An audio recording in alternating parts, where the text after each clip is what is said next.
Здравствуйте. В эфире обзор чрезвычайных происшествий, в студии Юрий Осипов. На руководителя страховой компании возбудили уголовное дело за мошенничество. Мошеннические действия выявили сотрудники отдела экономической безопасности. Женщина, используя свое служебное положение, украла свыше 100 тысяч рублей. Выявление оперативников послужило основанием для возбуждения уголовного дела. В ходе расследования этого дела выяснилось, что подозреваемая ранее уже привлекалась к уголовной ответственности за совершение кражи.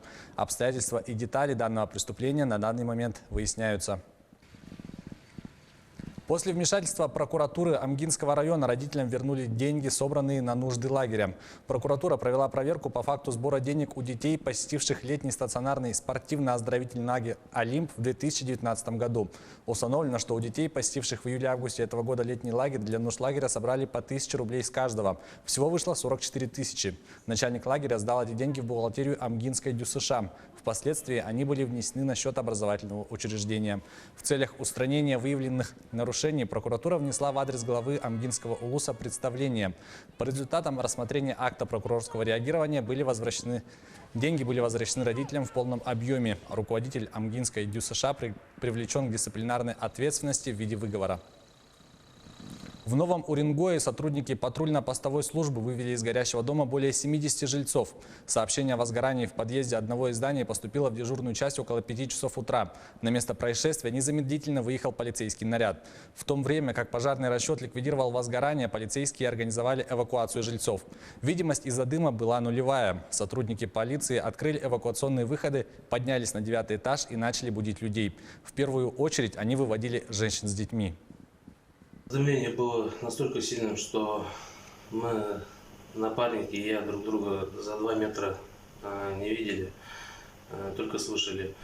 Стучались в двери квартир, граждан будили, чтобы не произошло трагедии и люди не отравились угарным газом. Граждан, у которых имелись грудные и маленькие дети, сопровождали до эвакуационного выхода и продолжали дальше стучаться и будить граждан. Военный беспилотник «Орион» потерпел крушение среди жилых домов под Рязанью. Экспериментальный образец упал во время испытательного полета. Следователи выясняют обстоятельства произошедшего. По предварительным данным, причиной крушения мог стать отказ техники.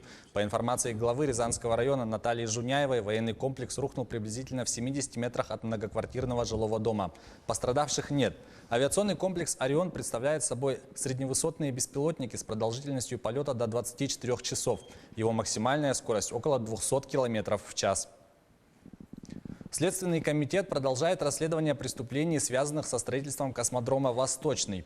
Следователи направили в суд уже 42 уголовных дела о растратах, мошенничествах и злоупотреблениях должностными полномочиями. В отношении 58 лиц вынесены приговоры, по которым осужденные получили до 11,5 лет лишения свободы. В настоящее время Следственным комитетом продолжается расследование 12 уголовных дел, связанных с хищениями на космодроме «Восточный», в том числе уголовное дело в отношении экс-директора Главного военно-строительного управления номер 6 Юрия Волкодава.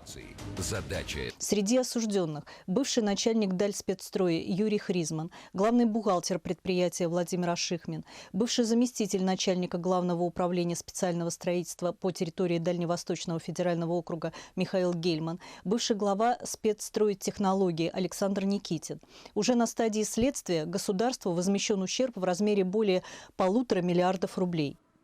Это была рубрика «Чрезвычайные происшествия». Берегите себя и до встречи в эфире.